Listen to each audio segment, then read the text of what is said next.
here, and we are top tier. Back with my next Psct ruling video, priority and effect time. We're getting there, kids. This is a whole video on priority, effect timing. This is very important. If you want to be a top tier Yu-Gi-Oh player, watch this, please. You need to know this because otherwise your opponents are just going to take advantage of you on the rank ladder and in tournaments. So make sure you're watching this. All right? Please, please, please. I see a lot of people struggle, especially with the second part of the video. But the first part of the video, people do considerably struggling. Also, you guys are amazing. We are very close to the 1,000 subs. Keep subbing. I'm getting a new YouTube monitor. I'm sorry I haven't seen your comments. I mean, a new monitor in about a week or so. So please, make sure you are followed on the YouTube side as well. We're getting a monitor. So sub. Please like, comment, subscribe. Okay. On to this. All right. So this is the turn structure. First, I'm going to go over Duel Links and speed duels. Draw phase, standby phase, main phase, battle phase. That's in Duel Links, end phase. Rush duels is draw phase, main phase, battle phase, end phase. In Master Duel, TCG and OCG is draw phase, standby phase, main phase 1, battle phase, main phase 2, end phase. Keep that in mind. Okay, these are what happens in a turn. Now, this might sound a little bit redundant. Everyone knows it's going to say, Sean, what the heck? I know all this already. Okay, this is great, but some people don't understand where cards and effects can be activated, and it's very important. In draw phase, this is going to be obvious. You draw a card. Also, you can change spell speed to or higher effects. So, spell speed to or higher, I mean your quick play spells and quick play monster effects and your traps that are already set and can be activated. So, I mean like your Chalice, your Droplet, your Book. I mean cards like your Chiamaro, your Pallades. Those are all quick effects. Your traps, your Compulse, Crackdown, whatever. Alright? Now, be careful in the standby phase because some effects trigger here. So, something we're getting in Duel Links is called Doom King Balderrock. And you need to be careful because that's a standby phase only card. So, be careful when letting your opponent proceed to different phases. And that's very, very important. Main phase 1, both 1 and 2. Activate cards and effects that summon monsters. That's very, very important. Battle phase, attack it, activate spell speed 2 or higher effects. And end phase, players end turn and activate spell speed 2 or higher effects. Turn player always assumes priority. Now, this is where we start getting into the really good stuff. All right. So, in the main phase, this is very, very important. It does come up in the end phase, but in the main phase, this is extremely important. All right. If you allow your opponent to enter the main phase, which means, like, let me explain. So, in the TCG, OCG, what you generally do is you say, okay, this is how a turn would go if you were playing in a tournament. You would say, all right, enter draw phase. Okay. May I proceed to standby? And the opponent would say yes, no, maybe, whatever. Not maybe. Standby to main. Can I enter main phase? Proceed to main phase. Yes. Okay. The minute you enter main phase, in Duel Links and Master, you just click buttons and you click off and you go blah, blah, blah, blah, blah. Alright, that allows you to enter the main phase. Or if you just have toggle off, it'll allow you to enter, opponent to enter main phase because it'll assume you don't want to do anything anyway. So the one thing you need to be very, very wary about is once you allow your opponent to enter main phase, they can activate cards and effects before you can respond. So for example, in a TCG, if you have something like anti-spell fragrance and you don't want your opponent to activate a lightning storm, well, then you better activate that in the standby phase because they're going to be able to have the priority to activate a lightning storm in main phase 1.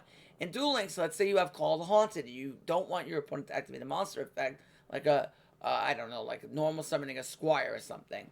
Then you would want to activate Call the Haunted and stand by to revive back maybe that Crystal Wing Synchro Dragon that's in your graveyard before your opponent can activate a card or effect, and then you're too late.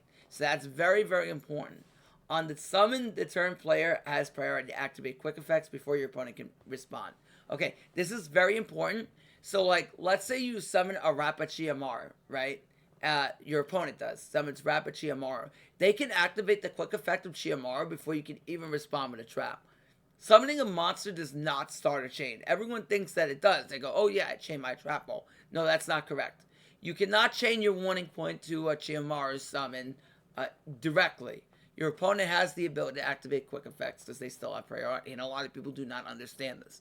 Okay, they think that it starts a chain, and it does not. That's why cards like Steel Swarm Roach say inherent negate the summon, and it's a one effect. So Steel Swarm Roach can miss the timing. So for example, if your opponent were to like inherently summon on chain like that would never happen because that's an inherent summon.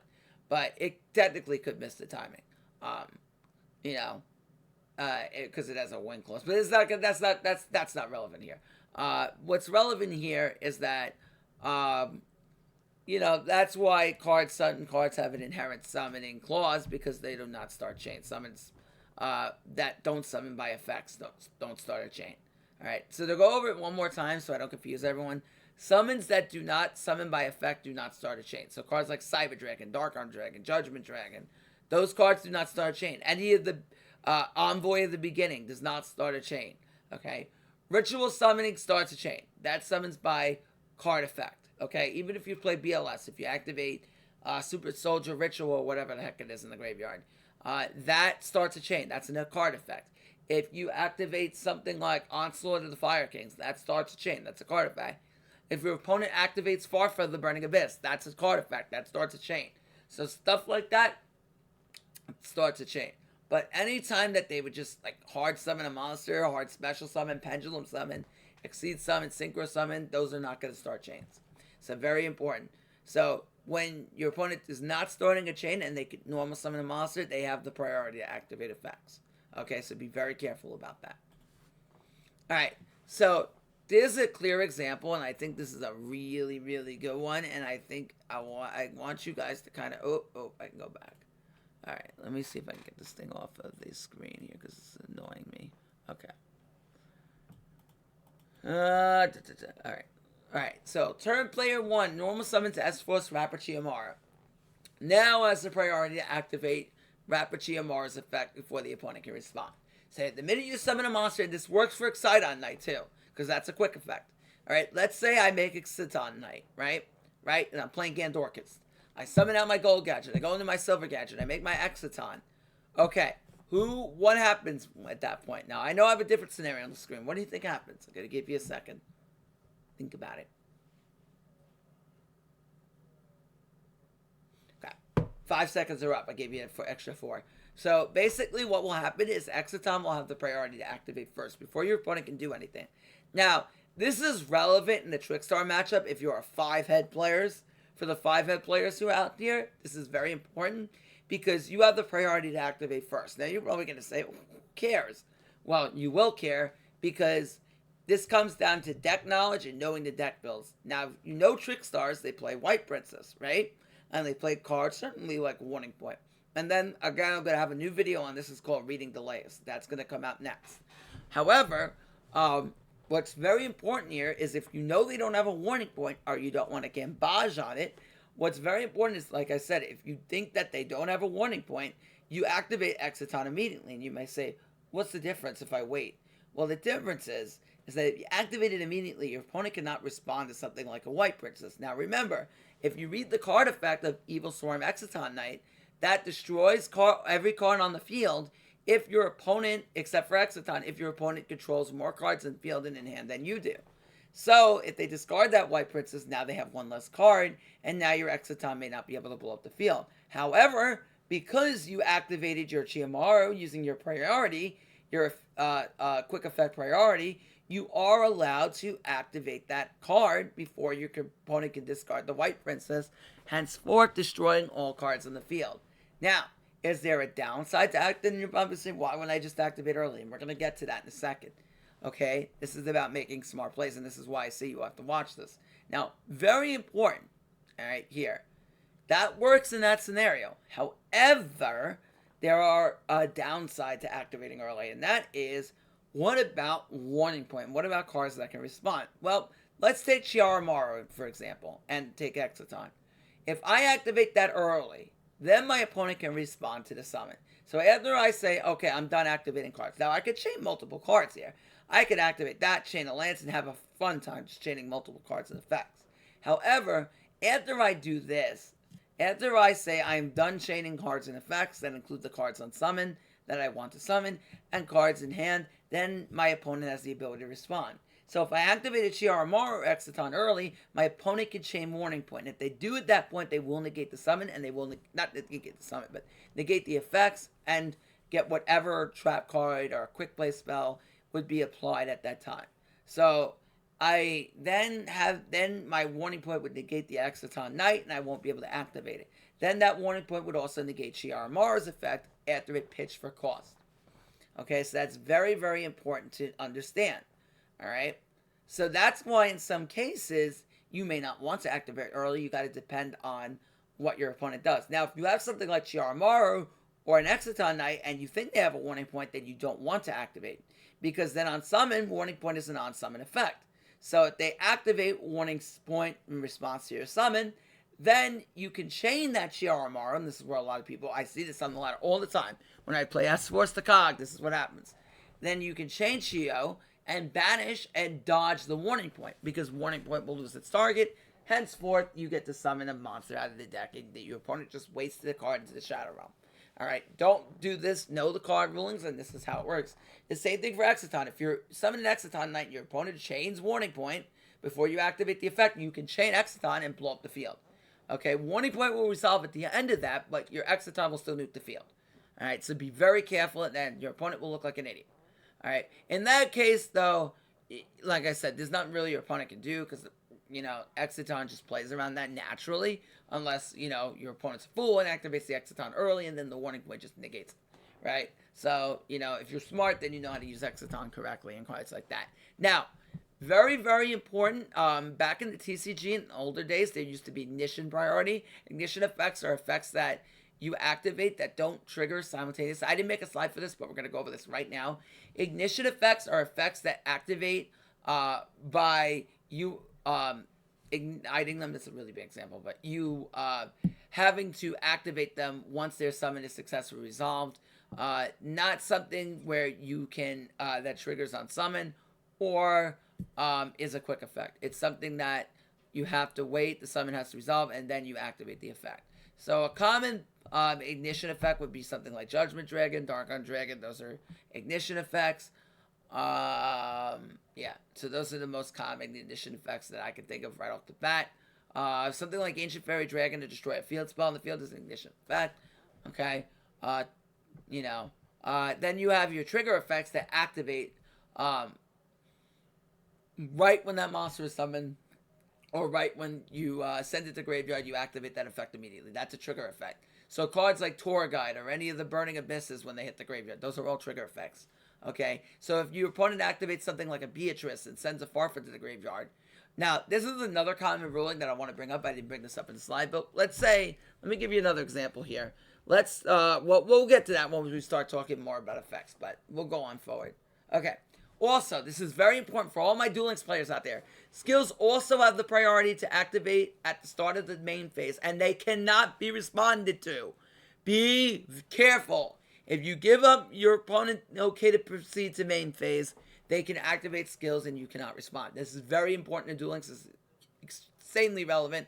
One of the things that five-headed players used to do back in the day is they would Cosmic Cyclone if they're playing like against Crystron, you're playing like Seal Tomb Shira, you would Cosmic in the draw phase, and then if your opponent, you know, had nothing to respond in standby phase or draw phase, they went to main phase, and you gave them main phase without doing anything, then bam, they could Seal Tombs immediately, because they have a priority. Like I said, they play with that Seal Tombs, and then you can't summon from your graveyard the whole turn. Remember, Crystals can only summon in the main phase and battle phase, so they would get around it like that. Also, if you give your opponent the main phase, like Exceed Galaxy, they can trigger those. So be very careful. You give them the main phase, they can activate skills, and you cannot respond to skills in this game. Okay? Directly to any skill.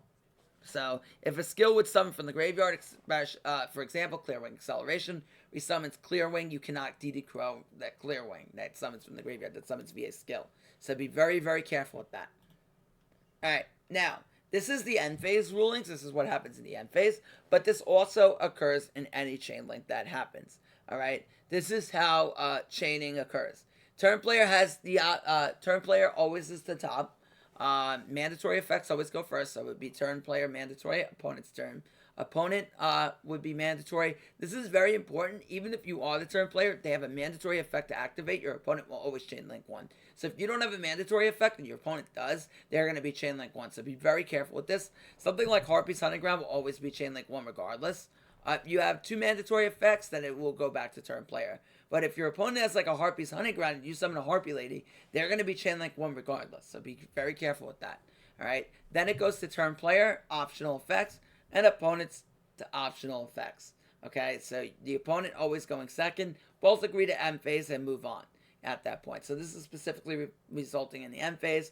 So you go to the end phase, your turn player will attempt to activate a mandatory effect. If not, it will go to the opponent to activate a mandatory effect. Then the turn player will have an optional effect, and then the opponent will have an optional effect. Now, this is, I didn't go over this in the battle phase video, but I'm going to go over it now.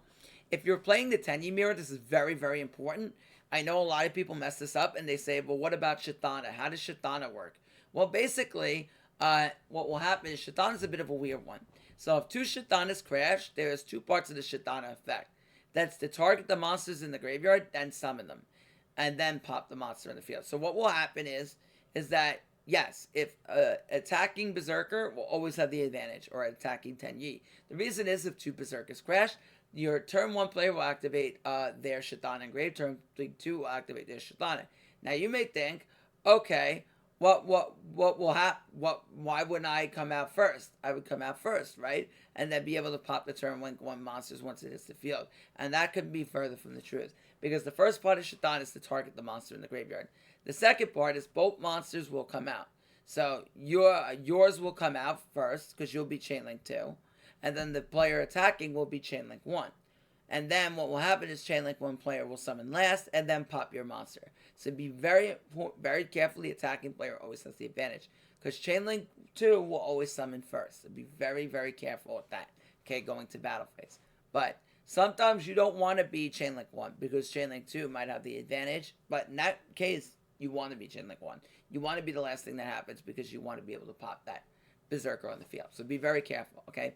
But anyway, both players go to end phase and move on. So an example, turn player has MST and the opponent has the Scarm Search. Turn player has the priority to use MST because it's an optional card you can activate. Then Scarm can search in the end phase because they are turn link, opponent's Chain Link would be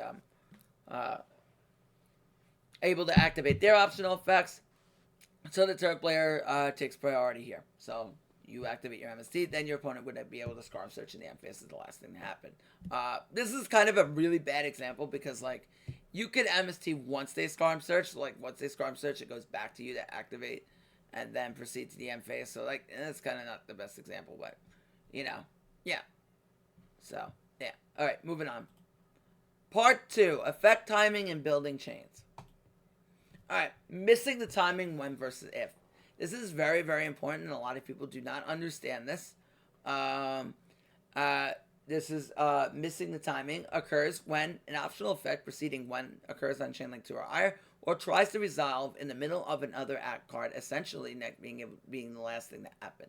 So, for example, a common play in like old TCG before they changed the text on Raikou was that Raikou would not destroy and mill simultaneously. So if you activated Raikou, it would destroy then mill. So what would happen is something like Elemental Hero the Shining, like in Hero Beat, would die. It was not pure Hero Beat, it was more like a Hero Fusion build. Then Shining would die, and then Raikou would make it miss the timing. So because Shining is a one effect to add back 2 heroes, so Raikou destroys the monster, but the last thing happening is Raikou milling the top 3 cards. Not your Shining go to the graveyard, and because Shining going to the grave is not the last thing that happened, you don't get that effect to add back. Well, in Duel Links, a common play is that Elemental Hero Brave Neos would swing into Fuma. Now, Fuma is an effect that, when it's destroyed by battle, you could special summon a 6 Samurai out of your deck. However, Secret 6 Samurai Fuma can miss the timing. That's a 1 effect.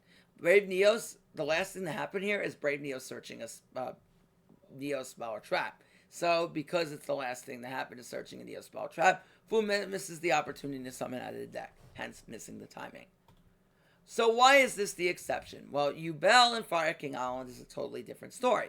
In Fire King Island, if a card if a card activates both effects simultaneously at the same time, then said other card will not miss the timing.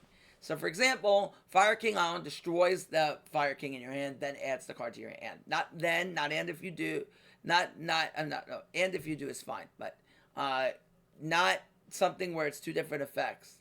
Okay, this is not then add that card to your hand. Okay, this is a 1 card shebang. Okay, so Fire King Island destroys and adds that card to your hand without any other as part of 1 effect. So since that's all 1 simultaneous effect and doesn't occur at 2 different times, then bang, you can still use that Yubel without missing the timing.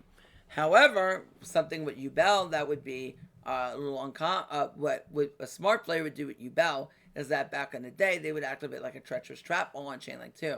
So like Chain Link 1, you may try to activate something like a Forbidden Chalice or a Dual Wield, and then you would chain Tretch on Chain Link 2 to destroy Ubel. And since Ubel being destroyed is not the last thing to happen, Ubel cannot activate the effect in the graveyard. Okay, but with Fire King Island, it will work because Fire King Island does everything simultaneously. Okay, so because it's an and if you do effect. So cards that read and if you do activate simultaneously, thus play around cards that miss the timing. So be very careful with that. Requiring one action to complete another, and if you do, then. So this is another thing that comes up with effect timing. So Crystron Smiter is a very good one. All the Crystron effects that destroy a card in the field are and if you do's, meaning that you have to complete the first action in order to do the second action. So if your opponent were to prevent you from destroying a card in the field, so let's say you activate Crystron Smiter targeting your Umi. Your opponent chains MST destroying your Umi. You will not summon a Crystron tuner out of the deck. Why? Because Crystron Smiter did not perform the first action. MST did. And because MST destroyed your card, you will no longer be able to summon a Crystron tuner out of your deck. Hence, and if you do, is voided, and then Smiter cannot activate the effect. Okay, so you need to complete the first action before completing another. If somehow that first action cannot be completed, then you are not able to use the second action. So this is very, very important when you need to know this. So again, like if you had a first action that requires you to summon a monster from your graveyard, your opponent DD Crowed it, and then you had something else that says, okay, then after summoning from the graveyard, I can do this. You can't do that anymore because your first action was DD Crowed. So keep that in mind. Okay, back to Chain Link timing and priority. Chain Link 1, mandatory. Mandatory effects are always positioned Chain Link 1. So that has to go Chain Link 1. Heartbeat's Hunting Ground has to be Chain Link 1 because it has to destroy a spell or trap. That's a mandatory effect. Sanguine's another Chain Link 1 that is a mandatory effect. So be very careful with that. Optional Chain Links. If you, the turn player, start a new chain or choose to activate an effect first, you will be Chain Link 1. Okay, so this is very important. If you, it doesn't matter if you're on turn 2, activate a Secret Barrel first, you are going to be Chain Link 1.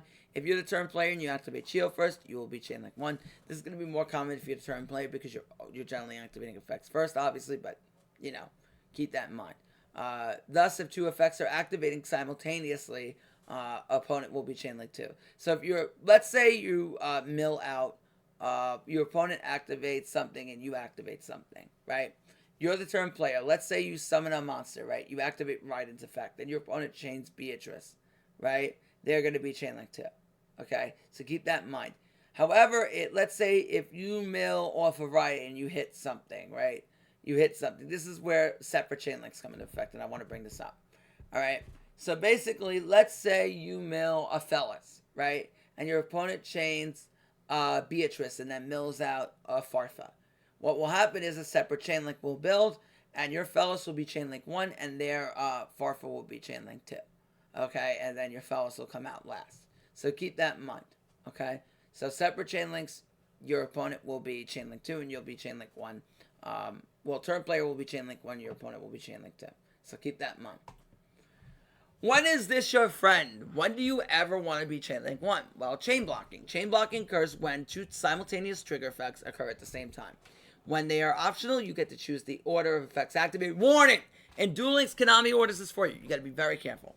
Okay, I'm going to teach you something. When you play Lunalights or you fusion summon, the card that you send first will always be Chain Link 1. So if you fuse off like a Lunalight Crimson Fox, you want to send that first to chain block it.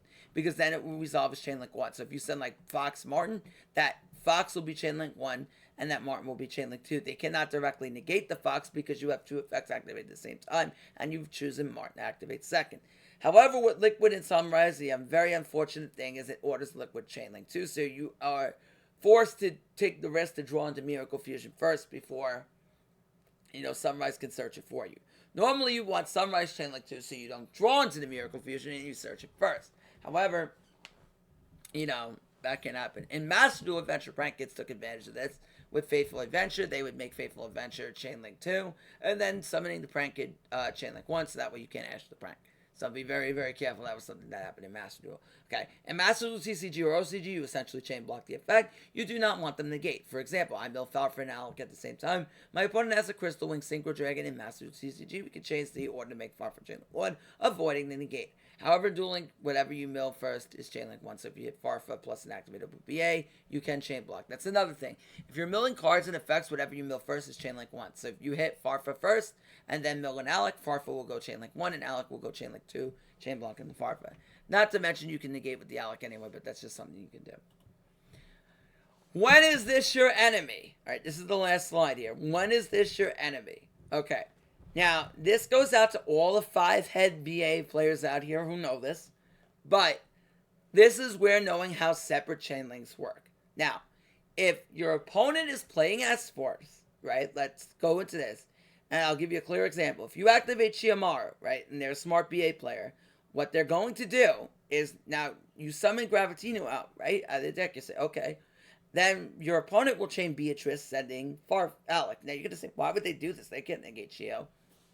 So what will happen is Chio will end up resolving, right? The Alec will be sent, the Beatrice will resolve. Then your Chio will activate, banishing an S-Force card out of your hand to summon out something like a Gravitino. Then Alec will resolve, negating your Gravitino. You're going to say, why? Because you're a turn player in a separate chain, you're going to be chain link 1. Alec will be chain link 2, negating your effect. Them negating you, something very common in BA, is they will negate you on chain link 2. So you have to be very aware of this. So a good play, like if you're ever playing S-Force, is to keep Showdown in hand. Maybe go like, if you have like another Chio, well, not another Chio, but like, yeah, it could be another Chio. But like, if you have another Gravitino, you have Gravitino in hand, you bait them out with Plantina, they negate with Alec, and then you summon Gravitino. Or, if they're smart with BA, they could also have Rhino attached and send Farfa and Alec and send 2 monsters to the graveyard. So be very careful. 2 monsters off your field, so that way you can't, activate chase or prevent the chase or whatever. So be very careful with this. Okay? Okay, that's the end of the slideshow. Now, the one other thing I wanted to go over is that about trigger effects, and I didn't fully get into this, but trigger effects, very, very important. Trigger effects activate immediately when they are sent to the graveyard or perform the required action to activate them. So, for example, if your opponent Beatrice sends a Farfa, you cannot DD Crow that. That will activate instantaneously. Okay? The trigger effects will activate before you can respond. Alright? So, if you send a Farfa, don't DD Crow it because they'll activate and still resolve anyway. Alright? So, that's something I wanted to bring up to you. Okay. So, that's the video. Like, comment, subscribe if you enjoyed it. I'll be streaming again later on tonight. We're going to get Alter Guys to COG. Last night was a bit tilty, but we got this tonight. And until next time, like, comment, sub. Get me to 1,000 subs. Love you all. Bye, YouTube.